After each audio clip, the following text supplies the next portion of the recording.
እንደምናመሻችሁ ክቡራን ተመልካቾቻችን ከአማራ ሚዲያ ኮርፖሬሽን ከደሴ ስቱዲዮ ለዕለቱ የተሰናዱ ዜናዎችን ይዘናል። ጀማል ኢማምንኛ አብራችሁን ቆዩ። ሀገራዊ ምክክሩ ኢትዮጵያ አንድነትን ለማጠናከር ፋይዳው የጎላ መሆኑን በደቡብ ወሎ ዞን የአርጎባ ብሔረሰብ ልዩ ወረዳ ነዋሪዎች ተናገሩ። ኢትዮጵያውያን በጋራ መክረው ለችግሮቻችን መፍትሄ በማስቀመጥ ለትውልድ ትልቅ አሻራ እንደሚያሳርፉ አስተያየት ሰጪዎቹ ተስፋ አድርገዋል። መሐመድ በቀለ የነዋሪዎቹን አስተያየት አሰባስቦታል፣ እንደሚከተለው ይቀርባል።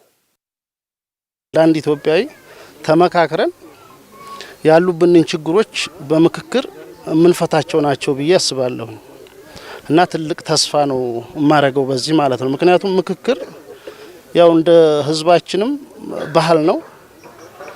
ባልና ሚስትም እንግዲህ በአንድ ጣራ ስር የሚኖሩ የቤተሰብ አባላትም ተመካክረው ነው እና ችግሮቻቸውን የሚፈቱት።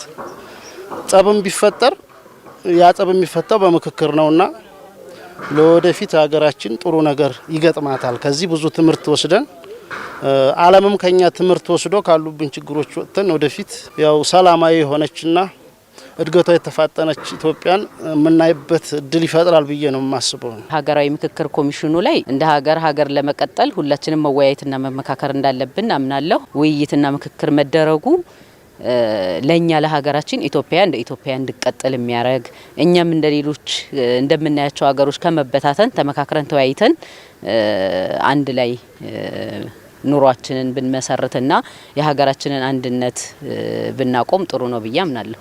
እንግዲህ ባየነው ጊዜ ባሳለፍነው ጊዜ ምክክሩ በጣም ጥሩ ነው፣ ያዋጣል። ምክክር የተተመካከሩት ትልቁ ነገር ትንሽ ይሆናል። ምክክር ተቀረ ደግሞ ትንሿ ነገር ትልቅ ትሆናለች። ጥጋብ ጥይት የሚያመጣው ኪሳራ ነው፣ ትርፍ የለውም። የጥይት ትርፉ ሬሳ ጀናዛ ነው። ባለው ሀገራዊ ምክክር ላይ ሁሉም በየሀገሩ ሁሉም በያቅሙ ተው አይጠቅመንም፣ ይሄ ያከስረናል እና ሀገራችንን በሰላምና በምክክር በዱአ ብናቆማትን የሚሻለው። የኔን ሀሳብ ያንተን ሀሳብ በጋራ አድርገን ለተሻለ ነገር መጠቀም መቻላችን እንጂ የሚጠቅመን በመጣላት ወይም በመነቃቀፍ የምናመጣው ምንም ነገር የለም። ከቤታችን ከጎረቤታችን ጀምሮ እንደ ሀገርም መመካከርና መወያየት ጠቃሚ ነው ብዬ አስባለሁ። ውይይት ሁሉን ነገር ክፉ ደጉን ይፈታል፣ ያፍታታል፣ ያብራራል።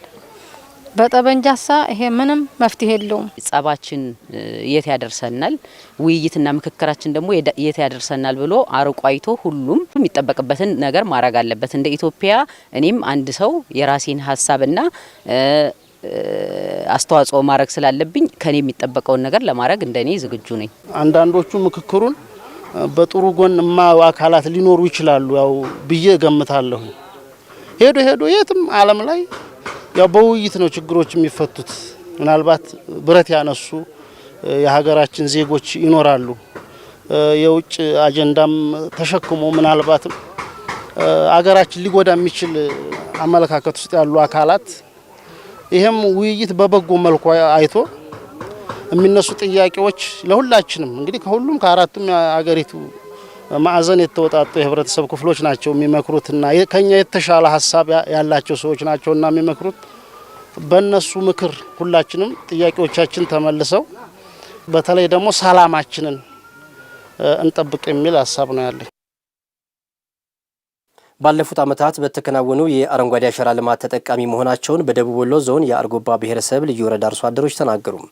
በተያዘው የክረምት ወራት ከ200 ሄክታር በላይ መሬት በፍራፍሬ ችግኝ ለመሸፈን መታቀዱን የልዩ ወረዳው ግብርና ጽሕፈት ቤት ገልጿል። ሰላሀዲን ሰይድ ዝርዝር ዘገባ አለው። አገራችን ኢትዮጵያ የጀመረችው የአረንጓዴ አሻራ መርሃ ግብር የአየር ንብረትን ከማስተካከል ጎን ለጎን ኢኮኖሚያዊ ፋይዳው እየጎላ ነው። በአርጎባ ብሔረሰብ አስተዳደር ልዩ ወረዳ የሚገኙ አርሶ አደሮች በአረንጓዴ አሻራ መርሃ ግብር በተከሏቸው የፍራፍሬ ልማት ተጠቃሚ መሆናቸውን ለአሚኮ ተናግረዋል። ምርታማቱ አንድ ጋት 250 300 እስከ 400 ይዛል የሚባል ውሃውን ካገኘ እስከ 400 ፍሬ ድረስ አንዱ ዝጋት የሚይዘው ይሄ ብሎ ማለት አንዱ አንጋት እንኳን በቃሪው እንኳን ሳናበሰው እንኳን ራሱ ስናስረክብ ዙላው ላይ 5 1200 አነሰኛው ከሺ በታች የለም አንዱ አጋት ማለት ነው። ይሄን በነዝግ እኛ ብዙ የተጠቀምንና ከትንሽ ብዙ እያገኘንበት ያለ ነው። ሙዙን የተከልኩት ጅማሬ ሲጀምር 200 ምናምን ጀመርኩኝ። አሁን ወደ 600 ምናምን ስር ነው አሁን ወደዚህ መጠቀም ያስኩት። ወደ 300 እና ወደ 400 ገቢ አግኝቻለሁ። እኔ ራሴ ማምነው ወደ 400 ሺህ ብር በከዚህ ከሙዝ ላይ ልጆችም ምግብ 9 ቤተሰብ ማስተዳደሩ በዚህ ነው። አርሶ አደሮቹ በቀጣይ ይበልጥ ውጤታማ እንዲሆኑ መንግስት የውሃ እጥረቱን እንዲፈታ ጠይቀዋል። አንገብጋቢና ትልቁ ነገር የውሃ ችግር ነው እና ይሄ እልባት ቢገኘውና ክልላችንም ዞናችንም ይሄን እልባት ቢሰጠው። ውሃ ያስፈልገናል። የውሃ እጥረት አለን። ውሃ መንግስት እንደሰጠን ዘሩ ውሃ ገድፎ ሲያበቃ ውሃ ነው አሁን ጉዳፍ ያጣ ነው። በልዩ ወረዳው 07 ቀበሌ የተፈጥሮ ሀብት ባለሙያ አብዶ ኢብራሂም አርሶ አደሩ የተሻሻሉ ዝርያ ያላቸውን ፍራፍሬዎች በመትከል በአጭር ጊዜ ውስጥ ውጤታማ እንዲሆኑ የክትትልና ድጋፍ ስራዎች እየሰሩ መሆኑን ገልጸዋል። ሙያ ድጋፍ በየቀኑ እናደርጋለን። ቢያንስ አሁን በሳምንት ምናምን የመስኖ ማህበር አለ። እዚህ አካባቢ የመስኖ ማህበር አለ። ማህበሩን በመሰብሰብና እንትኑን በማለት እዚህ የተሰሩ በተለያየ ፕሮጀክት የተሰሩ የመስኖ ካናሎች አሉ።